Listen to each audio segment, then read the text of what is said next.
ಅತ್ಯಾಚಾರಕ್ಕೆ ಒಳಗಾಗಿದ್ದ ಯುವತಿಯನ್ನ ಹೆರಿಗೆ ಮಾಡಿಸಿ ಬಳಿಕ ಮಗುವನ್ನ ಮಾರಾಟ ಮಾಡಿರುವ ಪ್ರಕರಣಕ್ಕೆ ಸಂಬಂಧಪಟ್ಟಂತೆ ಶಿರ್ವ ಪೊಲೀಸರು ಬಿಸಿ ರೋಡಿನ ವೈದ್ಯ ಡಾಕ್ಟರ್ ಸೋಮೇಶ್ ಸೊಲೋಮನ್, ಮಂಗಳೂರಿನಲ್ಲಿ ಪೇಯಿಂಗ್ ಗೆಸ್ಟ್ ನಡೆಸುತ್ತಿರುವ ವಿಜಯಲಕ್ಷ್ಮಿ ಯಾನೆ ವಿಜಯ ಮತ್ತು ಅತ್ಯಾಚಾರ ಎಸಗಿದ ಆರೋಪಿ ನವನೀತ್ ನಾರಾಯಣ ಎಂಬ 3 ಆರೋಪಿಗಳನ್ನು ಬಂಧಿಸಿದ್ದಾರೆ.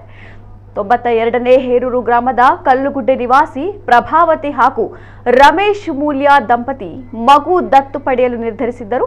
ವಿಜಯಲಕ್ಷ್ಮಿಯ ಪೇಯಿಂಗ್ ಗೆಸ್ಟ್ನಲ್ಲಿ ಕೆಲಸ ಮಾಡುತ್ತಿದ್ದ ಮಹಿಳೆಯೊಬ್ಬರ ಅವಿವಾಹಿತ ಮಗಳು 4 ತಿಂಗಳ ಗರ್ಭಿಣಿಯಾಗಿದ್ದು, ಆ ಮಗುವನ್ನೇ ನೀಡುವುದಾಗಿ ವಿಜಯಲಕ್ಷ್ಮಿ ದಂಪತಿಗೆ ತಿಳಿಸಿದ್ದರು. ಮಗುವನ್ನ ಹೆರಿಗೆಯ ಬಳಿಕ ಈ ದಂಪತಿಗೆ ಮಾರಾಟ ಮಾಡಲು ವಿಜಯಲಕ್ಷ್ಮಿ ಹಾಗೂ ಡಾಕ್ಟರ್ ಸೋಮೇಶ್ ಯೋಜನೆ ರೂಪಿಸಿ ಆಗಸ್ಟ್ 3ರಂದು ಮಂಗಳೂರಿನ ಖಾಸಗಿ ಆಸ್ಪತ್ರೆಯಲ್ಲಿ ಹೆಣ್ಣು ಮಗುವಿಗೆ ಯುವತಿ ಜನ್ಮವನ್ನ ನೀಡಿದ್ದಳು. ಮಗುವನ್ನ ವಿಜಯಲಕ್ಷ್ಮಿ ಹಾಗೂ ಡಾಕ್ಟರ್ ಸೋಮೇಶ್ ಪ್ರಭಾವತಿ ದಂಪತಿಗೆ 4.5 ಲಕ್ಷ ರೂಪಾಯಿ ಹಣಕ್ಕೆ ಮಾರಾಟ ಮಾಡಿದ್ದಾರೆ ಎಂದು ಎಸ್ಪಿ ಹರಿರಾಮ್ ಶಂಕರ್ ತಿಳಿಸಿದ್ದಾರೆ.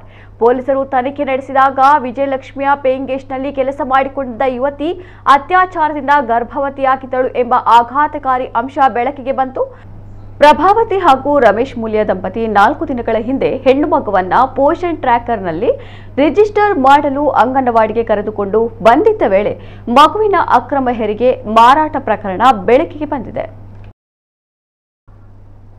ಮಂಗಳೂರಲ್ಲಿ ಕೊಳಾಸೋ ಹಾಸ್ಪಿಟಲ್ 3ನೇ ತಾರೀಕಿಗೆ 3 ಆಗಸ್ಟ್ಗೆ ಡೆಲಿವರಿ ಆಗಿರುವಂತಹ ಒಂದು ಮಗುವನ್ನು ನಮ್ಮ ಶಿರ್ವ ಪೊಲೀಸ್ ಠಾಣಾ ವ್ಯಾಪ್ತಿಯಲ್ಲಿರುವಂತಹ ಒಂದು ಕಪ್ಪಳು ಯಾವುದೇ ಪ್ರೊಸೀಜರ್ಸ್ ಫಾಲೋ ಮಾಡದೆ ಅವರದೇ ಮಗು ಅಂತ ಹೇಳಿ ತಗೊಂಡು ಇಟ್ಕೊಂಡಿದ್ದಾರೆ ಅನಧಿಕೃತವಾಗಿ ಅಂತ ಮಾಹಿತಿ ಕೊಟ್ಟಿದ್ದಾರೆ. ಇದರ ಬೇಸಿಸ್ ಮೇಲೆ ಮತ್ತೆ ಫರ್ದರ್ FIR ತಗೊಂಡು ಮತ್ತೆ ತನಿಖೆ ಮಾಡಿದಾಗ ನಮಗೆ ಕೆಲವೊಂದು ವಿಷಯಗಳು ಕಂಡು ಬಂದಿದೆ.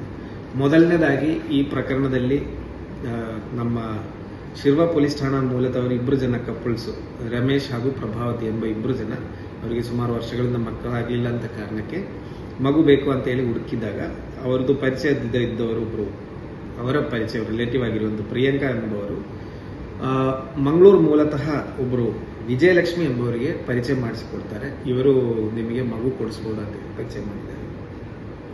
ಇವರು ವಿಜಯಲಕ್ಷ್ಮಿ ಅವರ ಹತ್ರ ಮಾತಾಡಿದಾಗ ಅವರು ಅದಕ್ಕೆ ಒಂದು ವ್ಯವಸ್ಥೆ ಮಾಡಿಕೊಡ್ತೀವಿ ಅಂತ ರೀತಿಯಲ್ಲಿ ಹೇಳಿದ್ದಾರೆ.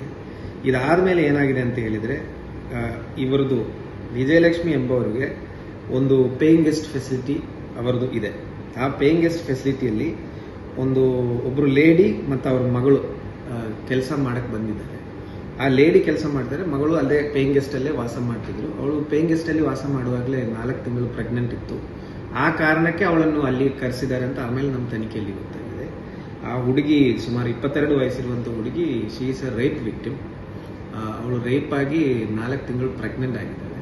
ಆವಾಗ ಆ ಮಗುವನ್ನು ಈ ಶಿರ್ವ ಮೂಲತಃ ಅವರ ಕಪಲ್ಸ್ಗೆ ಮಾರಬೇಕು ಅಂತ ಹೇಳಿ ಡಾಕ್ಟರ್ ಸೋಮೇಶ್ ಅಂತ ಹೇಳಿ BC ರೋಡಲ್ಲಿ ಒಂದು ಪಾಲಿಕ್ಲಿನಿಕ್ ನಡೆಸ್ತಾ ಇರುವಂತವರು ಮತ್ತೆ ವಿಜಯಲಕ್ಷ್ಮಿ ಎಂಬವರು, ಇವರಿಬ್ಬರು ಜನ ಸೇರ್ಕೊಂಡು ಪ್ಲಾನ್ ಮಾಡಿ ಮೊದಲಿಂದನೇ ಪ್ಲಾನಿಂಗ್ ಮಾಡಿದ್ದಾರೆ. ಯಾವ ರೀತಿಯಲ್ಲಿ ಅಂತ ಹೇಳಿದ್ರೆ, 4ನೇ ತಿಂಗಳಲ್ಲಿ ಪ್ರೆಗ್ನೆಂಟ್ ಆಗಿ ಅವರು ಈ ಮಗುವನ್ನು ಮಾರುವ ಉದ್ದೇಶಕ್ಕೆ ಆ ಮಗುದು ತಾಯಿ ಮತ್ತೆ ಆ ಹುಡುಗಿದು ತಾಯಿ ಮತ್ತೆ ಹುಡುಗಿಯನ್ನು ಕರೆಸಿ ಅವರ ಪೇಯಿಂಗ್ ಗೆಸ್ಟ್ ಅಲ್ಲಿ ಕೆಲಸ ಕೊಡಿಸಿ ಕೆಲಸ ಮಾಡಿಸಿದ್ದಾರೆ. ಮೊದಲನೇದಾಗಿ.